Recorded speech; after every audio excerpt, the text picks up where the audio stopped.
Conceive, believe, achieve. This is former UFC middleweight champion of the world, Michael Bisping. Paddy the Baddy here. You're listening to Combat Sports UK. And you're watching Combat Sports UK. Chris Simpson, Combat Sports UK with your winner Nathan Fletcher.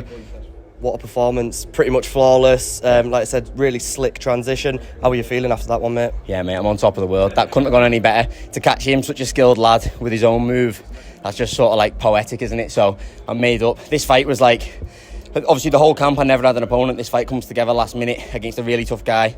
I was nervous going in there against him, to be honest, which I'm not usually at this level. And I'm just made up with the way it went, and to come out with a win and a sub over Daan Duijs, it just speaks volumes to the level I'm at.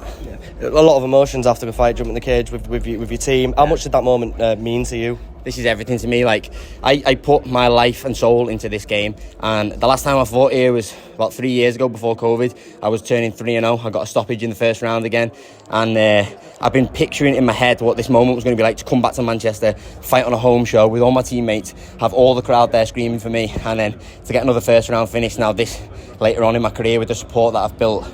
It's just, like I say, it's everything to me. It means the world to me. And obviously since that unfortunate loss, how much do you think your development as a fighter has come on? So much. I'm a completely different human being to what I was before that. To be honest, fighting's a game where you need a bit of an ego. You need to think you're the man, have a chip on your shoulder and think you're invincible. But outside of the fight game, in life, that doesn't treat you very well. So I learned a bit of humbleness. I learned a bit of like perspective. There's other things outside of my life than fighting, what I put time into. I feel I grew as a man. I matured a lot.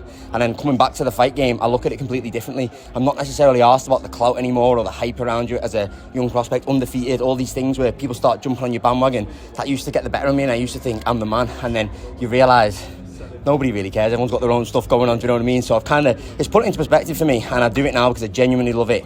And like, I want to test myself and see how far I can get in this game. And I'm proving to myself that I'm doing pretty well, and I'm going to go quite far. Yeah. I know you touched on it, who you think's going to win that title fight in Rome. Who do you want to win that title fight? I'd rather locker room one, because I've got to win over him at amateur. He's a bit of a gobby twat, so I think it would make a great build-up. Me and him going back and forth. I think that would be one of the biggest fights on Cage Warriors history, 100%, especially bantamweight history. So yeah, ideally. But to be honest, I quite like Dylan Daan. He's a sound kid. I've ran into him a few times at the Cage Warriors shows, and I get on with Dylan, so I'm rooting for him, do you know what I mean? But if Lachlan gets it done, I'm next in line, and I've definitely cemented myself there tonight. Yeah, definitely. Well, hopefully we get to see that strap around your waist Thank again, you very mate. much. Thank you very much, brother. Nathan. Cheers.